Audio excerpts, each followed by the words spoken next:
bet you're here because you're looking to break away from your current job situation and be your own boss. Am I right? Or maybe you're just tired of someone else telling you what to do and how long to do it, and when you can take a vacation and when you can't, and when you can go to the bathroom and when you can't. I mean, maybe you also know that you have the ability to earn more than you're currently earning by just working smarter, not harder, but you just not found the right business, the perfect vehicle to reach a higher income level. Well, whatever the reason that you're taking the time to listen to me today, first of all, thank you. I'll try to give you some valuable information that might help you to make the right decision in starting your own business.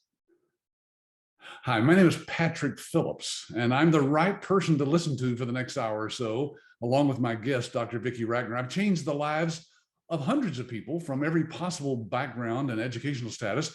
I've taken people from every walk of life, literally, and helped them to fulfill their dream of becoming their own boss. So silence your cell phone, close your email, turn off the TV in the background, shut down YouTube and the cat videos you've been watching, and focus on what I have to tell you in the next 45 minutes. And maybe, just maybe, you'll discover how you can make your dreams of starting a business come true as well.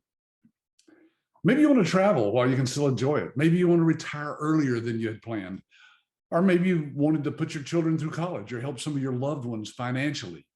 Or maybe you just want to build that dream home by the lake and play more golf or spend more time with your kids or your grandkids. Whatever it is that you're looking for, you can achieve it by being in control of your own destiny. Now, here's how. 83%, now listen to this, 83% of all wealthy people in the United States got wealthy with the one secret that Dr. Vicki and I are going to share with you on this webinar today. It has nothing to do with inheriting your wealth. Most people don't have a rich uncle or aunt, and if they do, they probably are not their favorite niece or nephew. And if you think you're lucky and will someday win the lottery, your chances of that happening are about as good as being struck by lightning in the same spot 7 times. And unless you have the training and the education to be a doctor or a lawyer or some other high-earning professional, your best bet is to do what that 83% did to build their wealth. Are you ready? Here's what most wealthy people did to get wealthy. Very simple. They started and owned and ran their own business. Simple. Now, I've started dozens of businesses over the last 50 years, but the one business that helped me to make all my dreams come true for me and my family was the business that I'm going to tell you about today. It's a very niche business that you've probably heard of, but maybe you just never knew anyone personally that had made money with it. It's a very simple business, and it boils down to this. You will be helping medical providers in your area to collect more of the revenue that they've earned when they were seeing their patients. That's it. It sounds simple, doesn't it? It is. You can help them see more patients, in fact, and collect more money from the insurance companies and the government agencies that they bill, and help them move their practice to the cloud and honestly thrive in their medical practice. Here's what that entails. You'll be accessing a cloud-based award-winning software system to submit those claims to the insurance companies and the government agencies, to help the doctors get paid more than they're able to collect using their own staff and their own office and their own software. Yeah. And you'll not only save them money by letting them outsource their billing to you, but you'll collect a larger percentage of the money to them. And you'll collect it faster than any other company that they might want to use to help with their cash flow. You can be that guy or that gal that can help these doctors in your area. Today, with the help of our special guest, Dr. Vicki Rackner, we're going to pull back the curtain on this little known business and tell you how you can get involved in it if you think it's right for you. Dr. Vicki will share her experience as the owner of a private medical practice in outsourcing her own billing to someone outside her practice.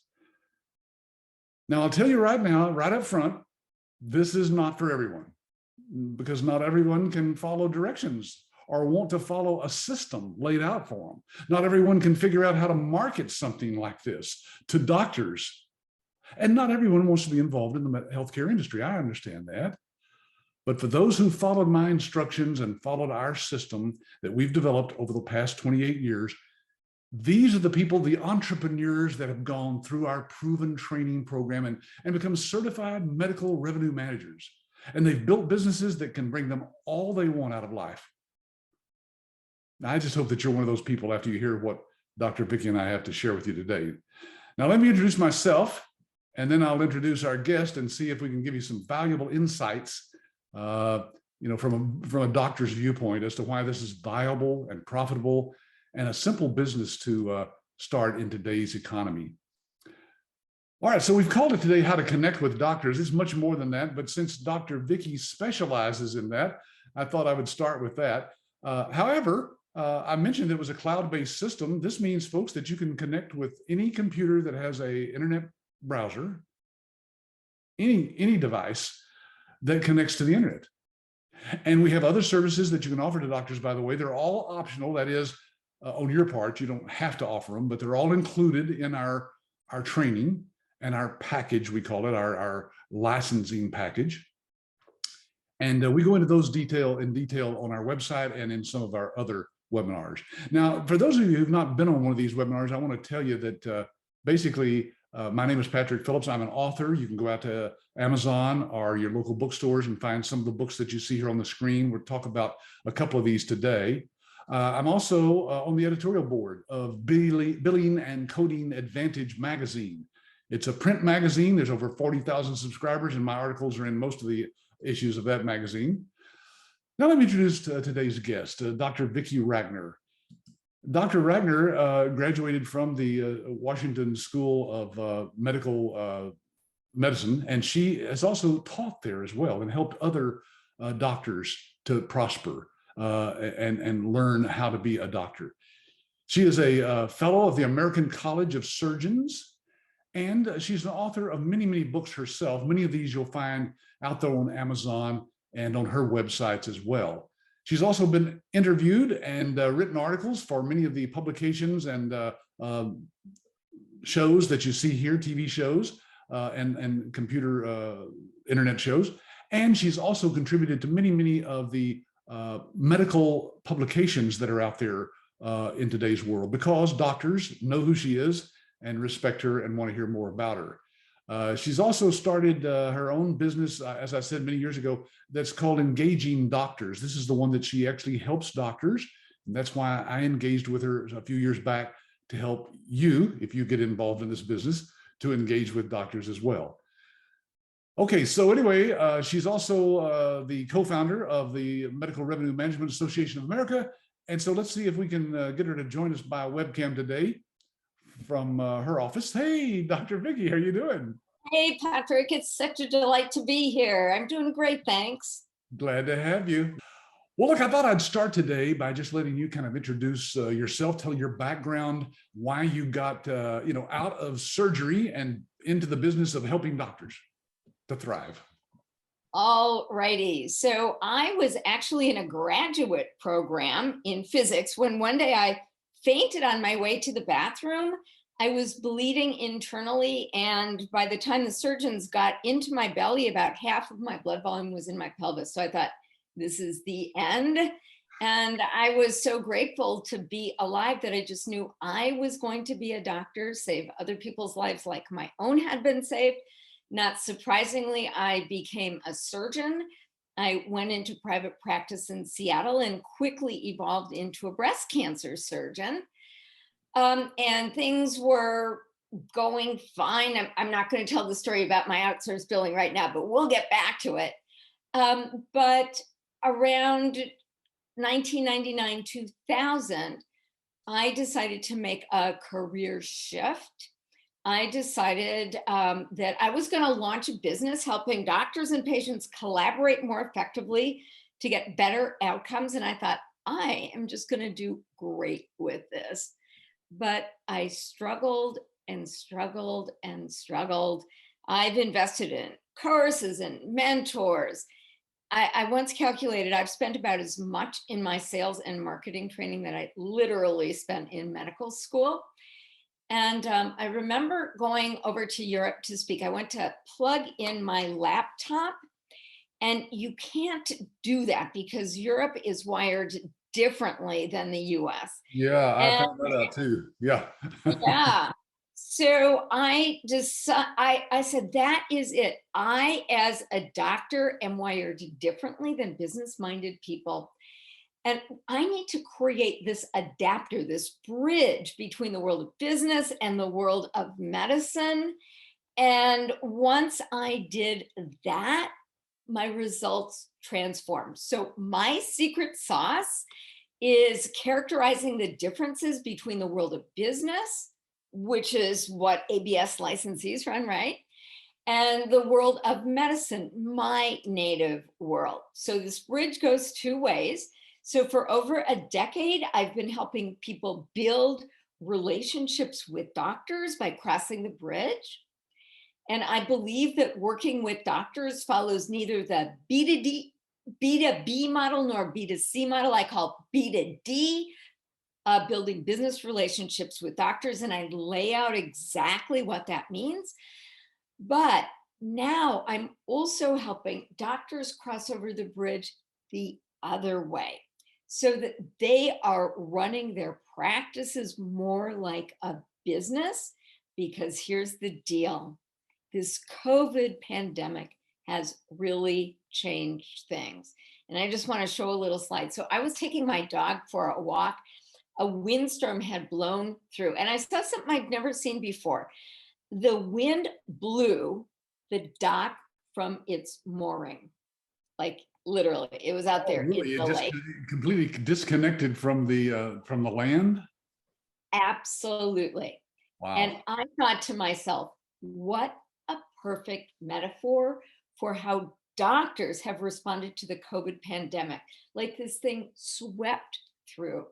And it's fundamentally changed the way that doctors are relating to their patients, their careers, and their practices. Now, I saw a city engineer down there and I said, how are you going to get that thing reconnected? He said, to be quite honest, like, I don't know. We've never done this before, but I trust that we can figure it out.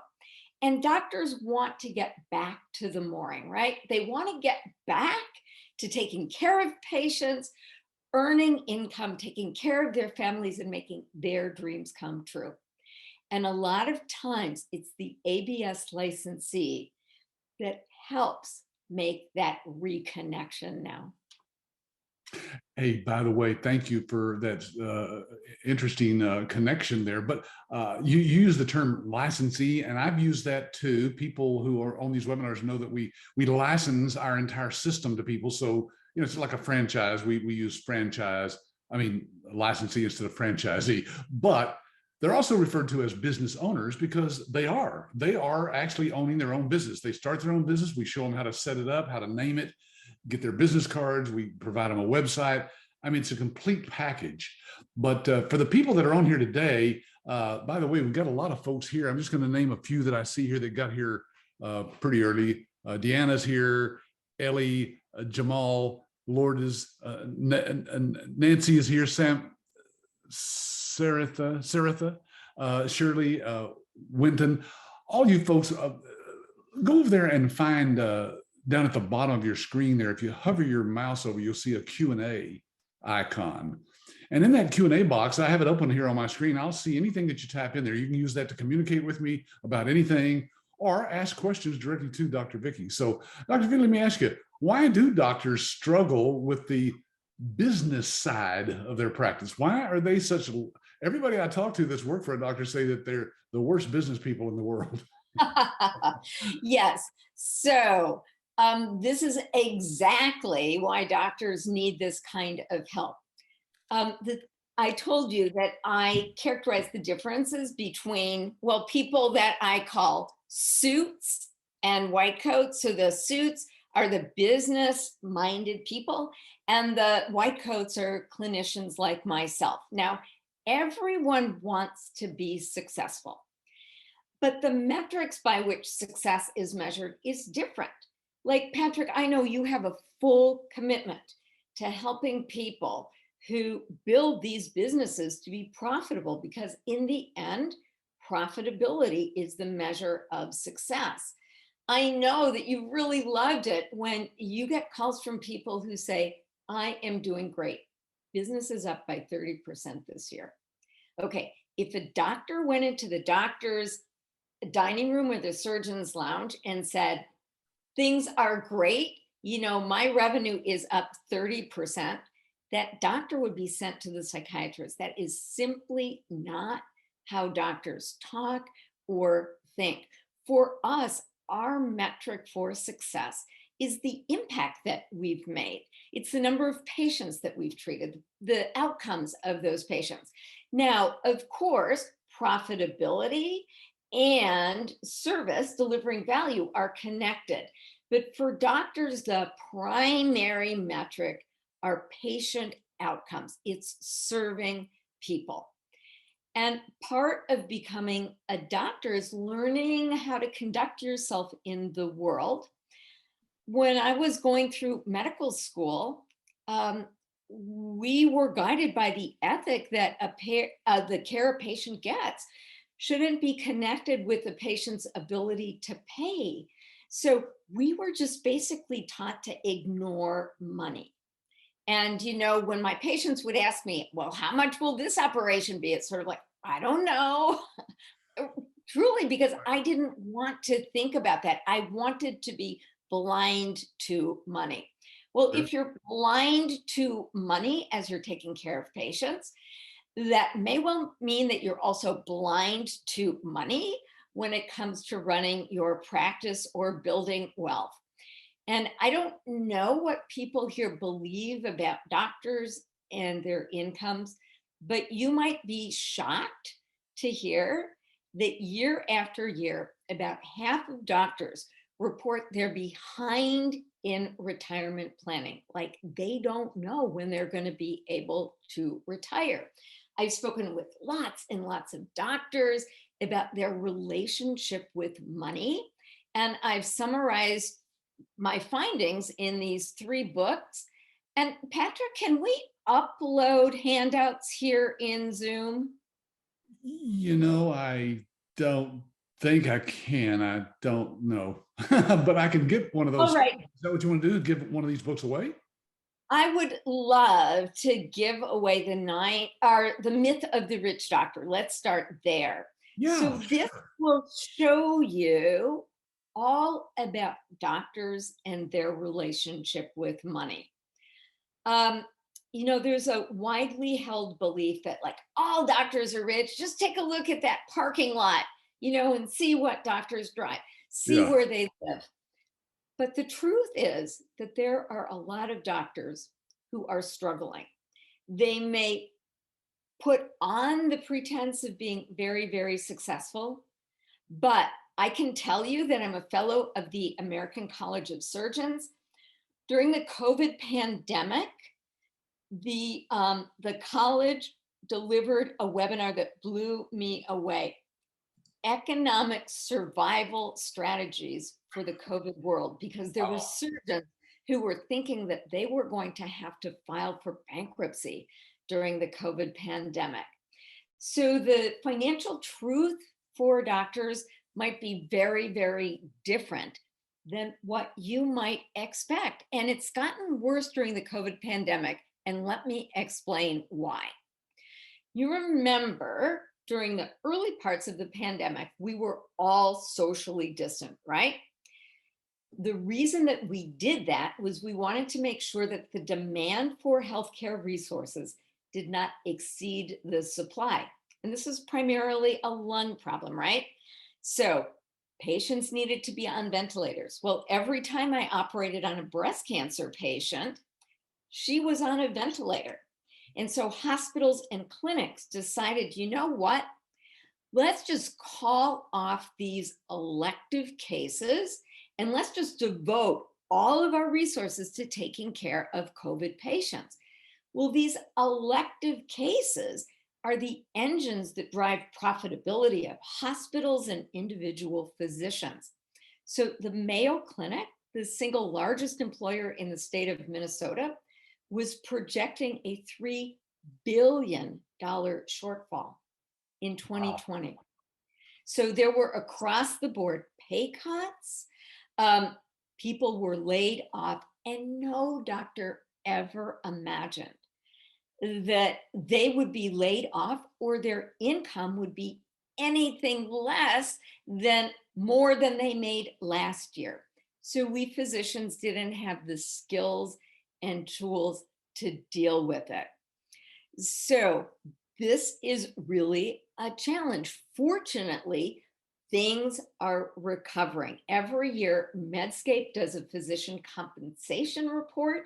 You can go to Medscape and sign up for a free account and get the report. But last year, they asked, doctor, when do you think that you will return to your pre-COVID income levels? About 40% said in the next year, 40% said in the next 2 to 3 years, but 10% said, I might never return. Wow. And then we also know that physicians tend to be subject to burnout. And every year, Medscape does a report on burnout and suicide. And last year, about 42% of physicians reported being burned out. Most of it started before the COVID pandemic, but for some doctors, the COVID pandemic sort of sent it over the edge. And then they asked, which would help most to reduce your burnout? The number one answer is increased compensation to avoid financial stress. And let's put that back to back with his other data I just showed you, that doctors are not optimistic about when that will happen. So we've got a chicken and egg problem going on here. But if you think about the fact that most doctors walk away from about 30% of their revenue when they don't follow up on rejected insurance claims, a really easy way of getting out of this chicken and egg cycle is by taking control of your cash flow, by outsourcing your billing and actually having somebody collect what you're owed. I was speaking with a brilliant surgeon. She just does a great job. Her accounts receivables, over $1 million. And she had no idea Oh my. what she was going to do. Wow.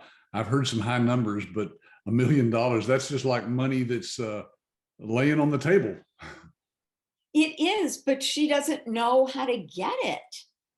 Now, just the fact that she's a brilliant surgeon does not make her a brilliant business owner. My guess, Patrick, is that that you wouldn't allow there to be $1 million in accounts receivables. You know, with your business mindset, you would go and collect on that.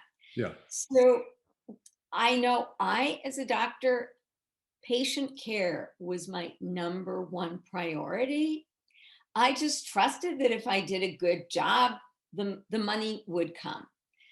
But I was not an astute business person. Like, you might think that doctors are smart, but I can almost promise you that you know more about how money works and how to create profitable business ventures than probably 90% of doctors.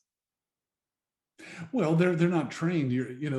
That's not what they're trained in when they go to college for 8 years or whatever it is. They're trained in how to do what they do best, and that's what they concentrate on, I guess, day to day. And the other just kind of, it's out there. And maybe it's because a lot of doctors in the past, at least, have been collecting and making a nice, decent income enough to where you don't worry about it. If you're making only $30,000 a year, you really worry about your income. But if you're making $230,000 a year, you go, well, what if I don't make but 220,000 this year? That's the way they're looking at it, I guess. I don't know.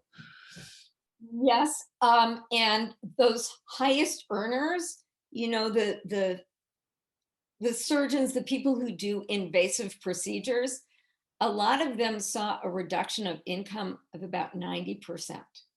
So you notice when your income is reduced by 80 to 90%.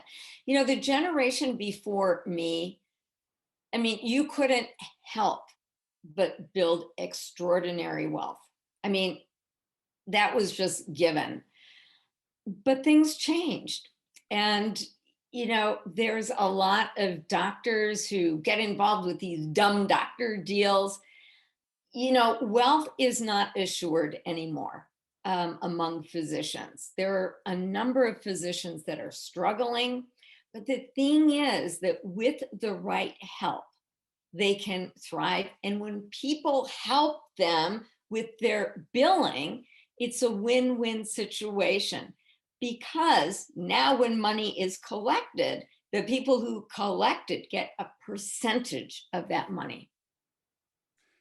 Yes, and for the folks that are on here today that maybe you haven't been on one of our webinars, let me just say this. What you're hearing here is from a doctor who's actually been in practice and has worked with doctors and business owners for the past decade to find out what is the problem. Why are doctors not able to retire with as much money as they should be because they're either not bringing in enough or they don't know how to handle it on the back end. And Dr. Vicki is the expert. She speaks all over the United States. In fact, you're speaking somewhere here, or maybe you've already been to that trip. You told me at some convention. Las Vegas, baby, on Wednesday. Oh, really? Okay, Yeah. cool. Next week, huh? Yeah, Yep. that's great. And so, folks, she's very well respected amongst doctors. Hey, here's a question that kind of came in while you were talking there, Dr. Vicki. It's pretty interesting from Jamal. He says, how do you get payments faster? The average turnaround time for a payer is 30 days. Actually, Jamal, from our experience with our business owners, sometimes it's 45 to 60 days. But anyway, it's a long time. And with our cloud-based system, of course, we can get it in sometimes less than a week. The reason for that is because of the technology. Some doctors just are using ancient technology. Dr. Vicki, you started to mention earlier about your own experience with outsourcing. Do you mind sharing why you decided to do that? Okay. So when I completed my surgical residency, and so here's my education: 4 years of undergraduate, a little graduate work that wasn't required, 4 years of medical school, and 5 years of surgical residency. So it's a long process, right? Okay, so I knew that I wanted to be in private practice. I was recruited by a senior surgeon. He was getting older and wanted to share call and maybe transition out of his practice. So for years and years, he had one employee, Elise. And so I came on board and I started asking questions. Well, how does this billing stuff work? Because she was doing the billing too. Well, one day we came and Elise had given 2 weeks notice. We now think that she was probably embezzling from the practice, but because there were no checks and balances, like who knew? So my partner's wife said, how hard can billing be? I'll just do it. I'll take time from my tennis game and come in and do it. And it took her about a day to realize that this was way beyond her. So we hired somebody to come in, attempt to come in. And this woman was just like absolutely lovely. She would go out into the waiting room and help the little old ladies complete their paperwork. And then finally we hired somebody to be our permanent employee. A couple months after, the temp agency that sent us our lovely lady said, we're a little embarrassed to tell you this, but we actually sent you somebody who had been convicted of Medicare fraud. And so those, sitting in the waiting room with those little old ladies, it was kind of frightening. And they said to us, if you have any irregularities in your billing, just know that this could be a problem. But the thing is that things were such a mess. I don't know how we would recognize irregularities. What I do know is that there was a month where instead of taking money out of the practice, I had to make an owner investment for us to pay our quarterly taxes. So what a wreck. Around that time, I had been invited to go over to another hospital where they were setting up a multidisciplinary breast cancer group. And I decided, you know what, I'm going to do that. So basically, I was going into solo private practice. The one thing I knew with absolute certainty is that I needed money to go from my practice to my checking account on a regular basis. I wasn't going to depend on an employee who might get sick, who might steal from me. So I decided that I was going to outsource my billing. And it is the single best choice that I made, because like the person who helped me with my billing didn't just get the billing right. She also would bring me reports and say, look at, here's the most profitable insurance company. Look, when you do this procedure, you know, you make a lot more money than with this procedure. And so truly, this was kind of my business partner that helped me think about my career for the first time from a business mindset. And sometimes it takes a different viewpoint. That's why we tell our business owners, look, all we do as a company is support you in educating doctors. Doctors just want to know the facts about things. And once they have the facts, they can make their own decisions. But sometimes Right. they don't have the facts, and we can provide those, of course, through a lot of different ways. Let me show one of the books that Dr. Vicki wrote, and I co-authored this with her. It's called The New Thriving Medical Practice. And you'll notice that your name can actually be down at the bottom of the cover there as having written the foreword. That's because we've written the foreword already. It's pretty generic. It's real, just a little introduction to the book. And you can have your name and contact information printed right there inside the book. See, there's the title page on the left, and on the right-hand side there, that is the actual end of the foreword where you can put your contact information. So it's kind of like a business card. Now you get a supply of these books, of course, when you invest in our business opportunity package, but you also can reorder those. And Dr. Vicki, as you know, we've got that out on Amazon for $24.95 for doctors to purchase, but we have gotten a printer who can print these for $5 a copy for our business owners in lots of 10. So it's a very inexpensive way to do some marketing. We also teach our business owners to mark those. You and I went through the book, remember, and we highlighted some things on various pages, and then we stuck those little stickies there that you see, little tabs, just so that when the doctor gets the book, they're looking at it like, what is this? I've never seen a book with all these tabs. And what they do, of course, as we know, they're drawn right to each one of those tabs. And when they read the highlighted section, of course, it's kind of like a quick read of the book. This is a great tool for our business owners, isn't it? It sure is. So, I help people build business relationships with doctors. And probably the number one question I get is, what's the best way to get a doctor's attention? And these books have just been phenomenal. And let me help you understand why they work so well and how this gives people the competitive advantage. The most influential person in a doctor's life is another doctor. Like when I opened my independent practice, I knew I wanted to outsource my billing. So how did I find this person? Well, I was in the doctor's dining room, surgeon's lounge. Hey, do you outsource your billing? What do you think of that person? And when the same name kept on coming up again and again, well, that must be my person. So doctors like to read, they like to be educated. And we also know that a really gracious way of building a relationship is to give a gift. It activates the law of reciprocity. So giving away copies of this book basically touches on all of these points. So your name is now associated with the name of a physician with a national reputation. So you sort of get to take advantage of being in my veil of credibility. You're giving a book, and the book contains information that doctors want and need. So this is probably the best marketing tool that I've ever developed. I agree. It's done wonders. The our licensees, our business owners who've handed these books out or mailed them to the doctor. We teach them how to get it past the receptionist, the gatekeeper, the office manager, into the doctor's hands.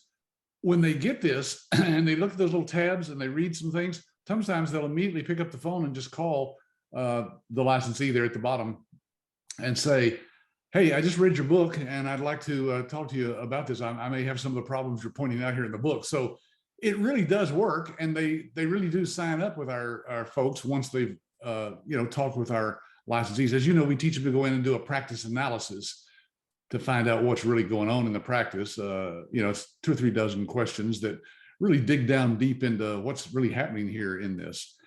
Hey, I don't know if you even know this, Dr. Vicki, but let's see, I keep going back to the previous, here we go. That title, I don't know if you can see that subtitle or not, but we've changed that subtitle now. Let me read that to you because it's hard. How to get off the hamster wheel, work smarter, not harder, generate more revenue, and enjoy greater career satisfaction in a post-pandemic world. Awesome. Love it. Yeah, because I'm convinced that there may be other pandemics that come along, but I mean, as far as the COVID, it seems like we're done with the major part of it. Who knows? It may still be around a while, but in any case, the doctors love that subtitle because it gives them hope, that we're past all this. So, and as I just showed you there, let's see this one here. This is another book that Dr. Vicki has written called 10 Critical Questions for Physicians in Private Practice and the Single Choice that can help your practice to prosper and grow. Now, if I were a doctor, I would be looking for the answer to that question. What is the single choice that can help them to prosper and grow? Outsource billing. Yeah, you did it, and it helped you and your practice, and so you're just passing that tip along to those doctors, aren't you? Correct. This book you can actually personalize on the back cover. This is the back of it. As you can see, your company name and contact information can be printed right in that little spot there on the bottom. And my son, Adam, who's the CEO of the company now, just co-wrote a book with Dr. Vicki called 9 Ways That Doctors Let Money Slip Through Their Fingers and How a Few Simple Ideas Can Guarantee a Private Practice Will Thrive in Today's Post-Pandemic World.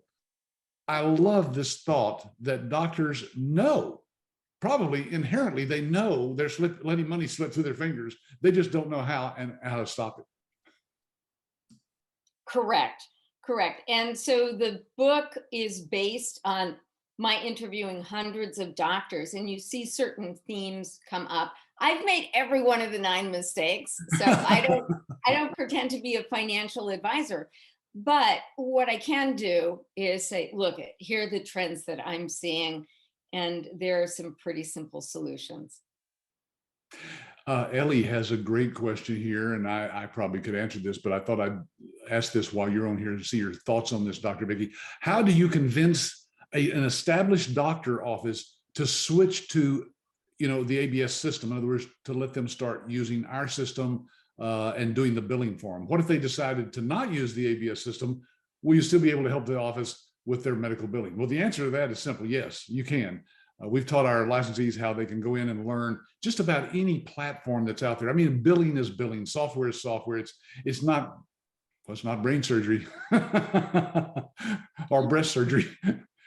And so they can learn how to do this on any system. Now, the nice thing is that once you've started doing the billing for a doctor, if you can't quite get to the less than 2% rejection rate that our system has, then you tell them, look, if we switch to this system that I'm using with other doctors, it could help you out tremendously in getting your money faster and more of it to the table.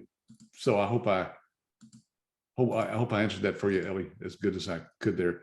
Okay, so Dr. Vicki, as we wrap up here or getting close, I'm just wondering, why are doctors not aware of how much money that they're leaving on the table? When they're doing the billing with their own staff, they're just not tuned into what's going on. Is that it? Yes. Okay. So generally the people who do the billing, they're not highly paid employees, right? That's true. A lot of them are sort of minimum wage. And these people want to make their doctor employers happy, right? And so they might not even track um, their rejection rate, or maybe they get so busy that they just don't do it. But can you imagine what it would be like to go to your employer and say, hey, look, there's a problem with this job that you've entrusted in my hands? So there's very few doctors who really understand what's actually going on in their practice. And there's no incentive for the person to do the billing to fix the problem, right? She's not going to get paid anymore. And she could potentially get the doctor mad at her if she really told the doctor the true story. Yeah, I'll never forget that one of our licensees told me that they had taken over the billing for a doctor's office. The office manager had quit. And when they got in there and kind of was looking at what was going on, they saw behind a file cabinet claims that had been just shoved down behind that because they had been rejected by the insurance company. And I guess she didn't want the doctor to know, that she had not done anything with those, because it doesn't affect their pocketbook, right? I mean, it's no skin off of them if the doctor doesn't get paid. Her pay is the same, unlike our licensees who get a percentage, like you said, of all the money that they collect for the doctors. That's right. So you had mentioned, Patrick, that I contribute to the Journal of Medical Practice Management. The editor once told me that every issue has to have something about theft and fraud because this is such a huge topic for doctors. And one thing that I really liked about outsourcing my billing was that I had more confidence that that would happen. Like I am absolutely convinced that my former partner was embezzled. I mean, there were all the earmarks of funny things happening Yeah. there. And I knew a surgeon, her entire retirement was embezzled by her office manager for like 20 years. And it was gone before she had any idea. So there's a bunch of really good reasons that you might not necessarily think about that doctors consider as they think about, okay, do I want to outsource my billing? The thing I wanted as a doctor, and the thing a lot of doctors want, is they want control. They have this illusion that if they maintain control over their employee, that's the best way to do it. But it's really not. No, no, you're right. But sad to say, as human beings, sometimes we're just tempted. I'm sure an office manager who's making, $40,000 a year or whatever, looks at the doctor's revenue and says, "Gosh, this guy's making $250,000 a year, and he's driving a much nicer car than I'm driving." So maybe that's why they tend to sometimes, rare probably, but I know that embezzlement goes on. It's all in the news all the time. Right, right. Uh, there's a question here that I wanted just to kind of touch on and see what your thoughts are too. They put it in here anonymously, but it says, how is coding handled? Now, that's always a question we get. I'm not sure. Did your billers actually handle the coding for you? Yeah. Okay. So here's the deal. If you're not familiar with what's going on, you see a doctor, and then there is a code, a diagnosis code, and a procedure code. So the amount that a doctor is paid is directly tied to that code.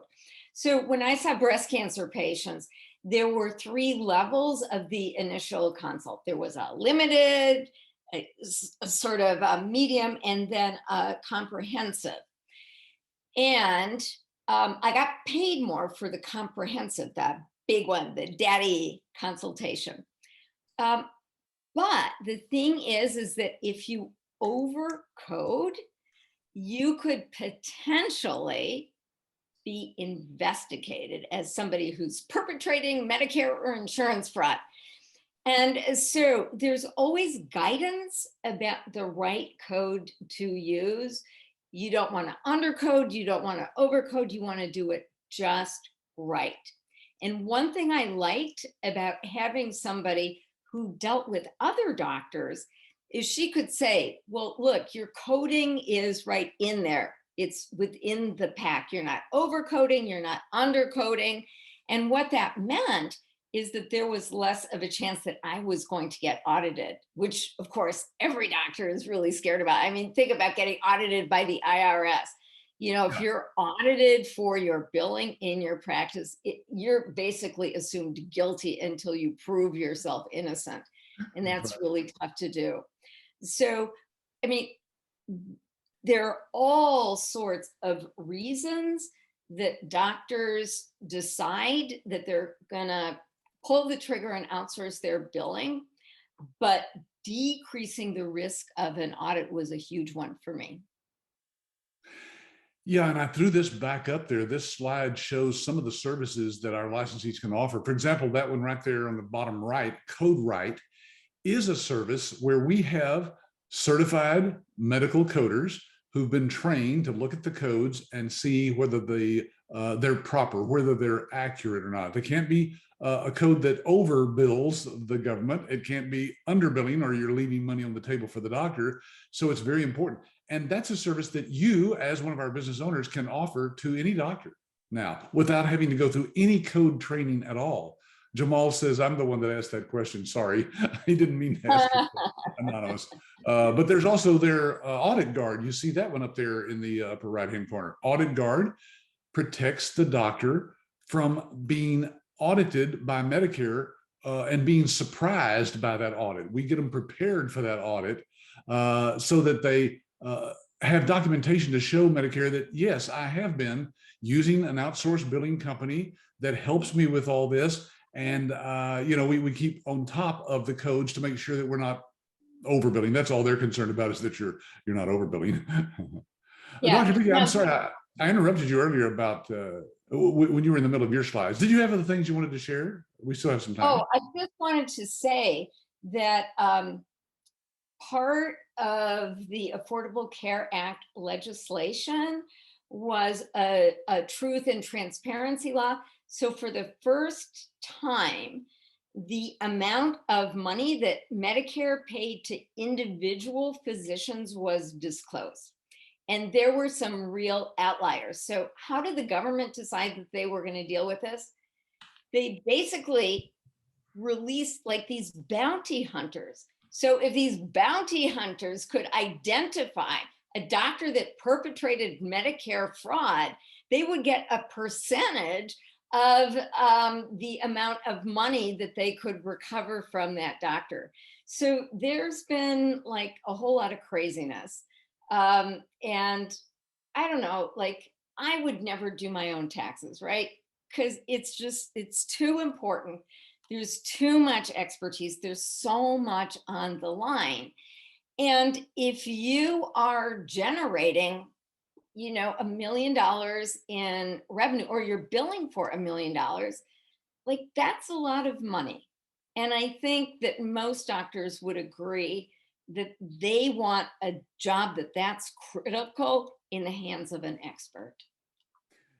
Yes, and it's because that expert is also doing the billing probably for a half a dozen other doctors or more. And so they have this day-to-day experience that the doctor's staff is just not going to have.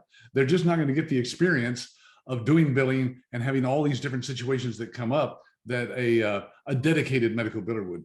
Hey, by the way, before we wrap up here, we got about 10 minutes. I just wanted to ask you, Dr. Vicki, do you mind if I show them the letter that you've decided that you've shared with some of our licensees? You betcha. Now, you'll notice, folks, that this letter is on her letterhead. And I'm going to zoom in until you can kind of see what it says. Basically, it says, dear physician, are you leaving money on the exam table? I love the way you put that. And that's literally what they're doing, aren't they? Anyway, she tells her story about her experience and the fact that there's doctors who, some of them walk away from 30% of their income. That's because most medical billing systems are not checking and scrubbing the claims like ours does. And they don't have their own built-in clearinghouse. A clearinghouse is a third party that most billing systems have to send that out to. That company then looks at it, makes sure that it's okay, and then forwards it to the insurance company. Anyway, as you can see, she writes this with your name, your company name right there built into it. talks about the book and why we are giving that to the doctor. And then even gives her a number here and says, this is the number of the licensee, and says, just mention my name. So Dr. Vicki, this is something that basically helps you partner. Tell them how important this is from a medical marketing standpoint. Okay, so I had my own practice. I had an office manager. Her job was to keep me happy. And there were two ways that she could make me unhappy. One was letting information get through that I didn't want. So I didn't want to meet with pharmaceutical sales rep. I didn't want to meet with any sales reps. But the second way she could get in trouble was not passing along something that I would have wanted. So any letter that came from a physician needed to get through to me. Now, by the criteria that I just mentioned, a letter from a salesperson, somebody who does outsourced medical billing, my office manager would know to just recycle that without having it pass by my desk.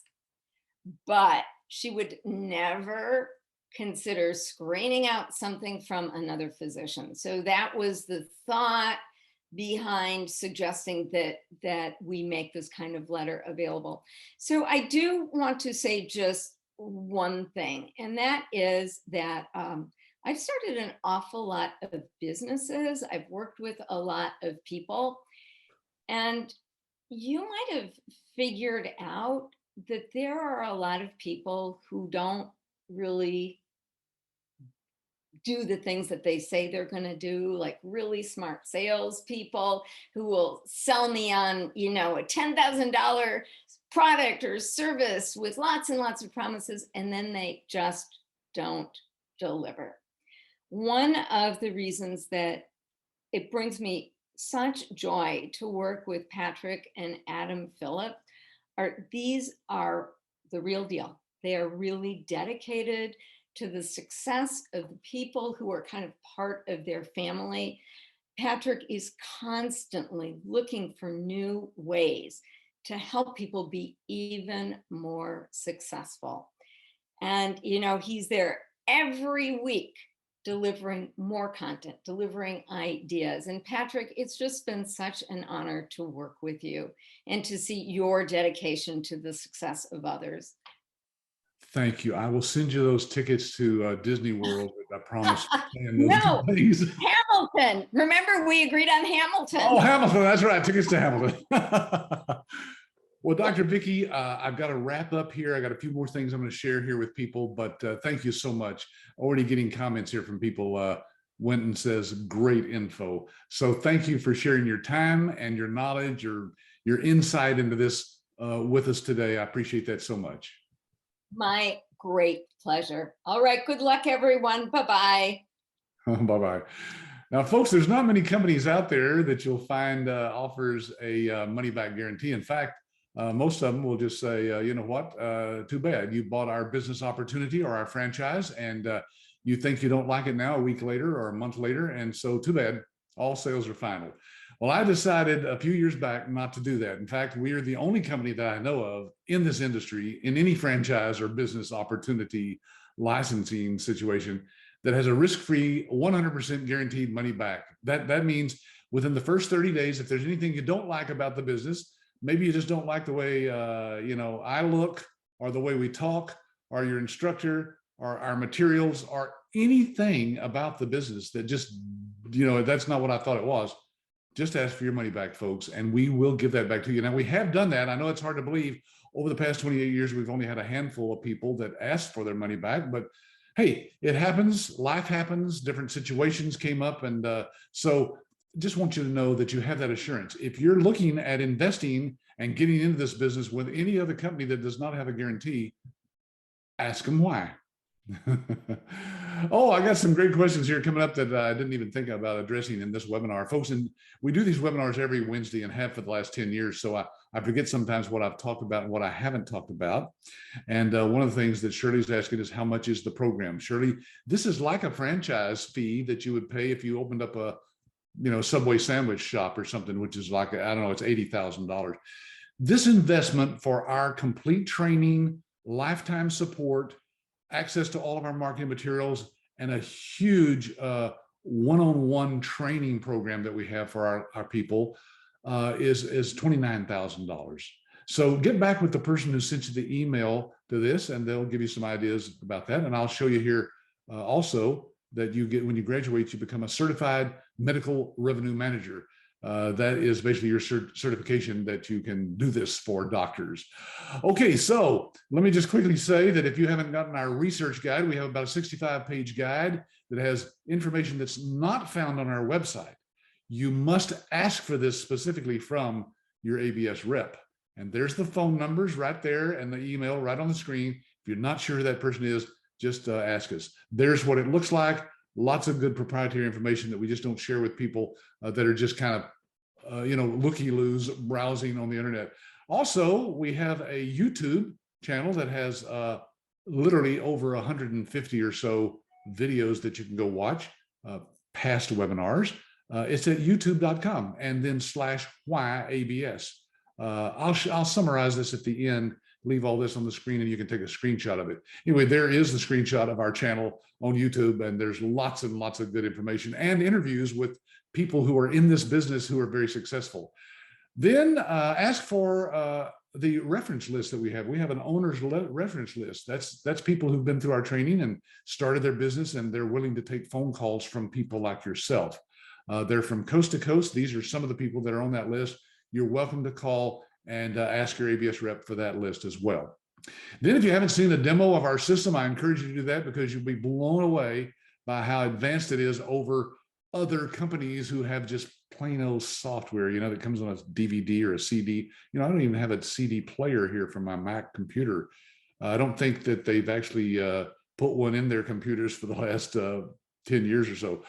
It's because that's old technology. Cloud-based system is the only way to go. And we will give you a one-on-one demonstration and answer all your questions about the system if you'll just ask your ABS rep for that. Then ask for the purchase agreement. We'll send that to you. It's only 4 pages long, but it'll go into detail about how you can fund this using your credit cards or personal loans or loans from your relatives. There's lots of different ways you could come up with the money if you don't have it on hand. And then last but not least, you send in your agreement with your funding, and then we'll schedule you with your trainer, your live trainer, who will get online with you and literally go through your schedule and their schedule and make sure that we can get all 10 of the modules in. These modules are about an hour and a half each. So you'll want to allot that kind of time during that first couple of weeks. Some people go through this in 2 weeks. Some people take a month. Some people longer. You can drag it out as long as you want to, of course. But it is good information, and it's a great start to your business. We cover every possible topic that you can want.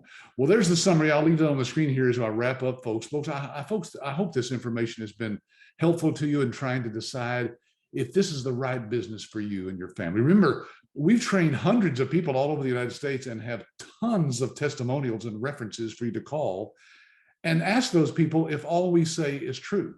I mean, I can tell you anything, right? It doesn't mean that I'm lying to you necessarily, but you don't know in today's world, right? A company like ours, though, has to do what it says it's going to do, or it'll be all over the web, as you know, and you won't be able to stay in business for very long. We've been training and supporting people on starting their own medical billing business for over 28 years now. So, we must be doing something right. We also have lots of options for starting a business and lots of choices. And we know you do too. We have these webinars to let you see past the hype and the blur of the internet to see and hear us from us personally and where we can go into detail. So go back and watch some of those. They're on our website. If you go to signing up for a live webinar and you don't want to sign up for the live one, just say, I want to see some of the past webinars, and it'll have a button for that. We care about everybody that invests in our business, like Dr. Vicki said. We want you to be successful. And that's why we spend time each week supporting our licensees, putting new information on our private website for them, our Facebook page that has all of our licensees can be members of that. It's a private group out there. And that's why we offer lifetime support. And we never ever charge you any further fees for anything. No support fees, no software updates, no royalties, no any other fees of any kind. Be sure and ask any other company, what am I going to pay you after the initial investment that you're telling me about. You see, we as a company make money on all the services that I showed you earlier that you can offer to your clients. And so you don't pay us anything extra ever. Our income comes from our technology partners who share a small percentage of the fees that you charge to your clients. So we have a very vested interest in your success. And when you make money, we make money.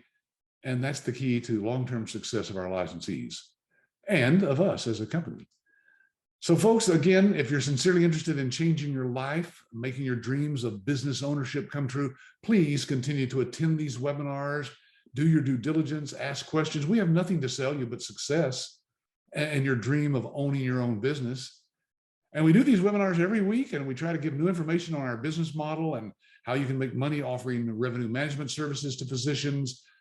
But because we can't tell you everything in these short webinars, we continue to do one every week to educate and inform you so you can make the decision that's right for you and your family. We've had people attend these webinars for over 3 years before they invested with us. So it's okay. We'll be here another 28 years, hopefully at least. So please reach out to one of our business development representatives and let them know that how you will help in getting into this. I'll put that slide up one more time there, and I'll leave it on the screen for about 60 seconds. Hope I see you on this webinar next week, or maybe going through one of our trainings. I'll call you personally if you join with us and sign up with us. So thanks again. My name is Patrick Phillips. I am the founder of American Business Systems, and I thank you for being on here today. Bye for now.